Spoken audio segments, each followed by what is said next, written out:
Oh, look at this. It's coming. This here is a good example of fierce katabatic winds, locally known as WILLIWAWs, and this one is about to get us. But first, let's take a look at where we are. We are attempting to sail to Alaska in winter, and today we are continuing our journey in northern British Columbia, surviving the WILLIWAWs in the Grenville Channel, which is locally known as the Ditch. Then we'll enjoy a snowy and windy passage to Prince Rupert, our last stop before southeast Alaska. This is a good example of a big gust coming.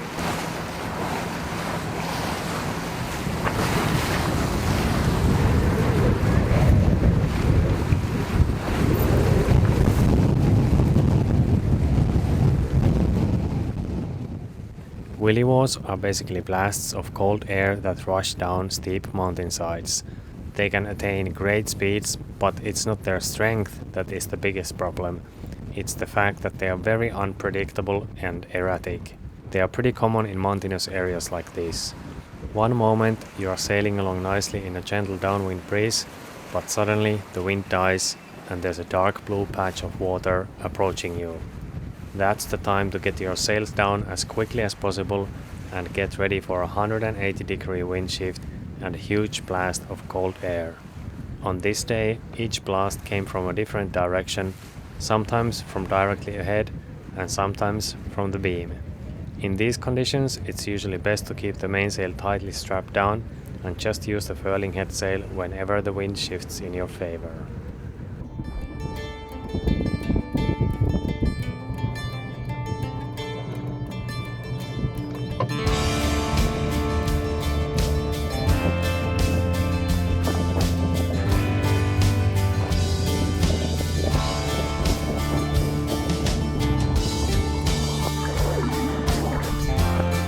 These here are Dall's porpoises, a bit like those dolphins in the tropics, but a bit more chunky and way more cute. They seem to enjoy the 50-mile long Grenville Channel as well. But why is the channel often called a ditch? Well, take a look here.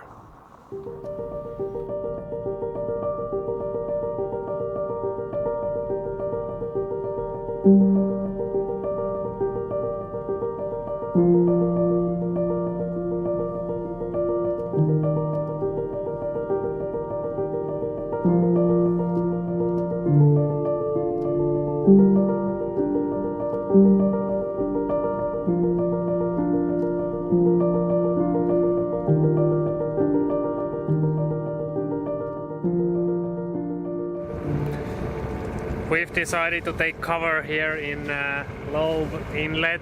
I'm just a little bit worried about these anchorages here because they are in these steep valleys, and when you have this gusty wind with the with this katabatic wind, you might get like really big gusts. If it's really steep on the sides like this, it's actually usually not a good thing. You'd rather have something a little bit more flat right next to the anchorage, because these steep hills, what they are gonna do is the wind is gonna rush down the hillside if it comes from the right direction. So that's what you usually don't want to see.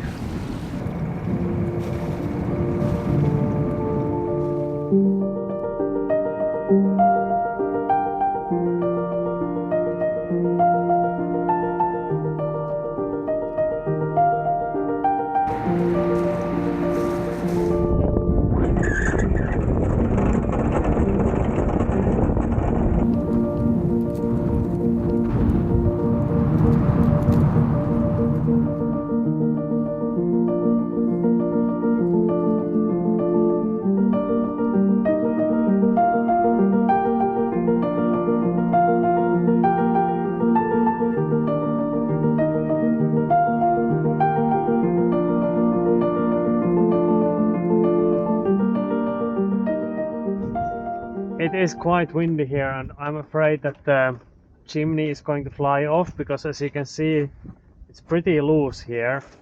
So I'm going to rivet this piece into this one so that they are together.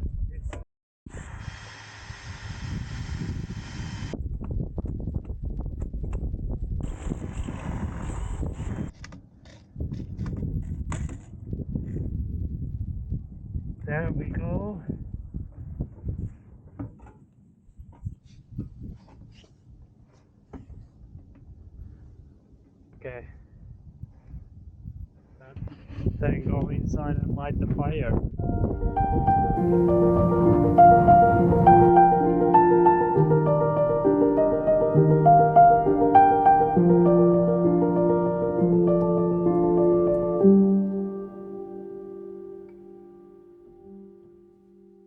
The next morning started peacefully, but things were about to change.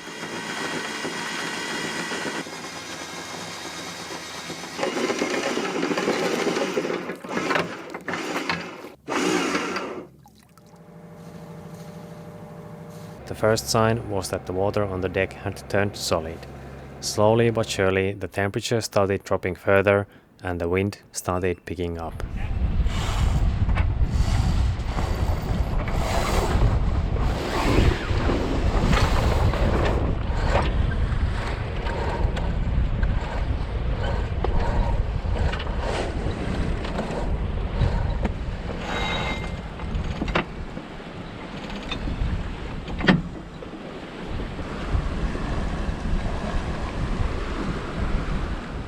Yeehaw! So now the wind is from the south, and that's because there is another low pressure coming in, and in this area it's always like that. When the low pressures come in, you have like south wind, and then we are going towards our destination, but it's going to be cloudy and rainy and snowy. And then if it's sunny, then I think it's usually going to be north wind, unfortunately. So it's gonna be a lot of gray weather before we get to the northern coast of Alaska. But it's still actually all right, because at least in the winter we can sail north. In the summer, my understanding is that you don't have the same effect of as much southerlies, so you would be like motoring or sailing upwind all the time. In the winter we get these low pressures, so sure you get some storms and some nasty weather, but at least you can sail most of the time, or half of the time.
It's a little bit gusty, so the wing on wing is not really working that well with the autopilot, so I'm doing a little bit of hand steering.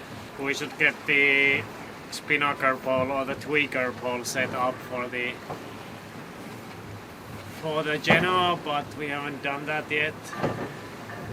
Today is a special day though, not only because it is finally windy and we get to sail, but because Sohvi did something in the morning. I submitted my doctoral dissertation for pre-examination today. Yay! So now, well, it's not done yet, but it's out of my hands for a while now. So it's almost done. Did he? Yeah, we have rosé there in the fridge. So I think once we are in the harbor, we can open that. What do you still have to do to become a doctor? Well, now the examiners, they will comment it, and hopefully they think it's good enough that I can go and defend. But first they will comment, and then I will make the changes, and then I will have my defense in Finland. sometime in the future. Practically a doctor already. Practically a doctor.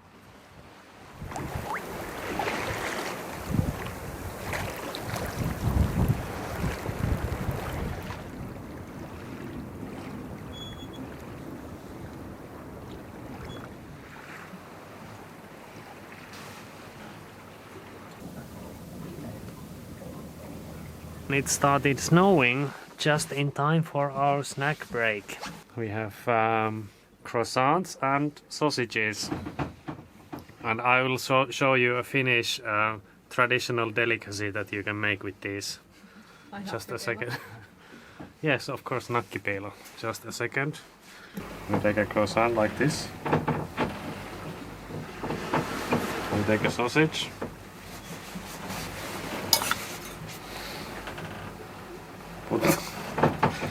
We put the... It's not working very well, but you are supposed to do this when you bake them, not afterwards. You put the sausage in there and it's called a nakkipeilo, which means a sausage hideout. And you can actually buy these in Finnish grocery stores. Nom.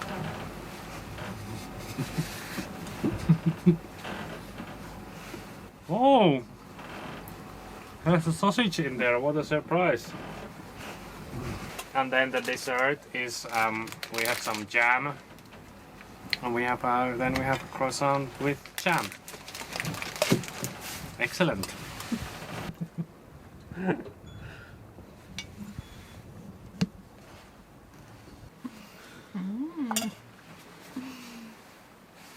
Nice to get to Prince Rupert to finally have some actual food soon.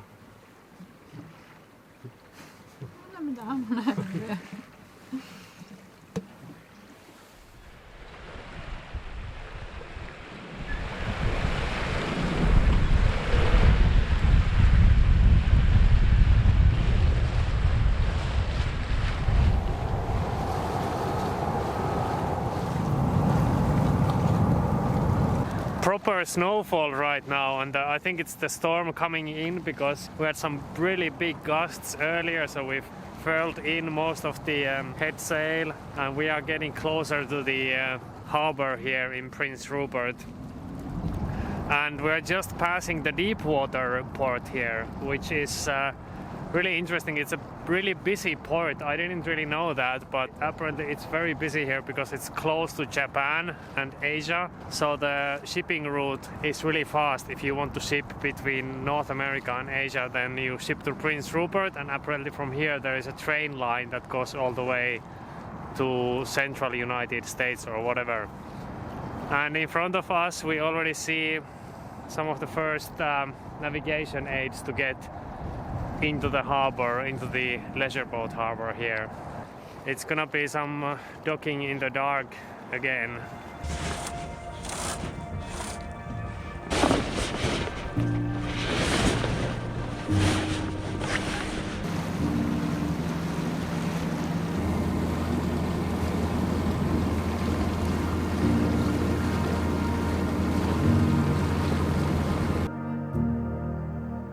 We started our journey north from California in October, and we now arrived to our last town in Canada approximately 4 months later in February.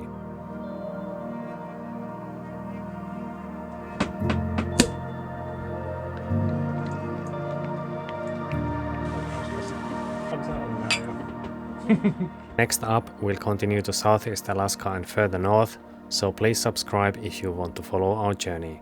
Thanks for watching and see you all next time. Bye bye.